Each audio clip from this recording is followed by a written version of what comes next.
Hello everyone! Welcome po ulit dito sa ating kusina. Ngayon po ay ang lulutuin natin ay pork stick. Keep on watching!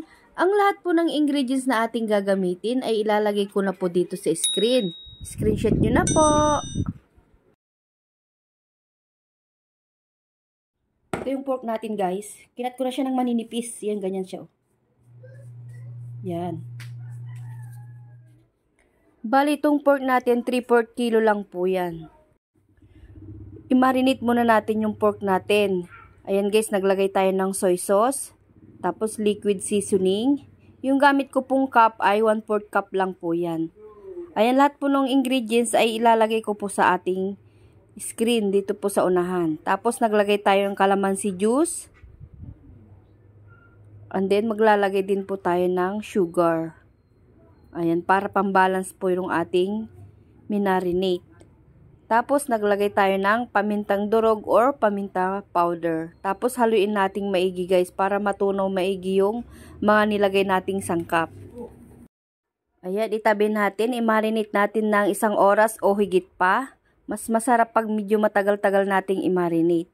Ayan, pagkatapos natin ma-marinate guys, i-drain ko muna siya para iprito na natin. Kailangan madrin nating maigi para hindi siya gaanong matalsik. Napakasimple lang po yung mga sangkap natin na gagamitin. Ayan, wala nang mga marami-rami pang mga sangkap. Kaya carry lang yan guys. So ayan guys, mag-uumpisa na tayo. Maglagay na tayo ng mantika at nagpainit na tayo. Tapos isa-isayin natin silang ipiprito.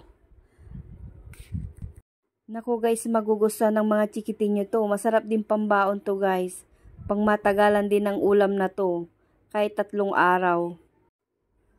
Bago ang lahat, sana bago matapos itong video na to guys, nakapag-subscribe ka na sa aking YouTube channel at nakapalo na rin dito sa aking FB page. At nagpapasalamat din po pala ako sa mga sumusuporta sa akin, yung mga hindi nangiiwan, ayan. So ayan guys, hanguin na natin. Tapos susunod na natin yung iba pang batch. Pagkatapos nating maprito lahat, so ito lahat yung ating naprito.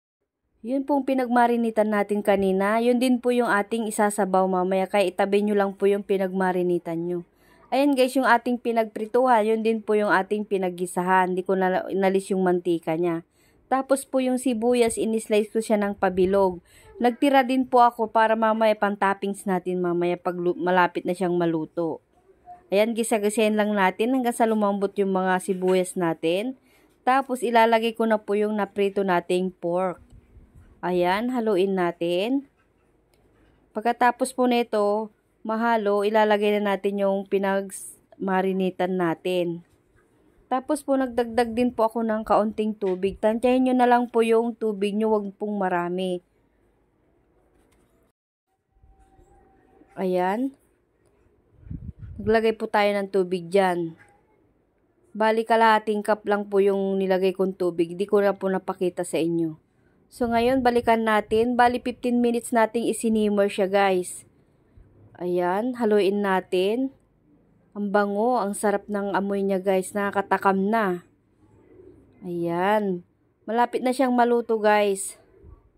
Maya-maya ilalagay ko na po yung mga natira nating sibuyas kanina, itatapping sa natin pang display ba para maganda yung yung picture natin mamaya. So yun po, marami pong salamat sa inyong panonood. Sana napasubscribe kita at nakapalo ka sa aking FB page. Hanggang sa muli po. Bye!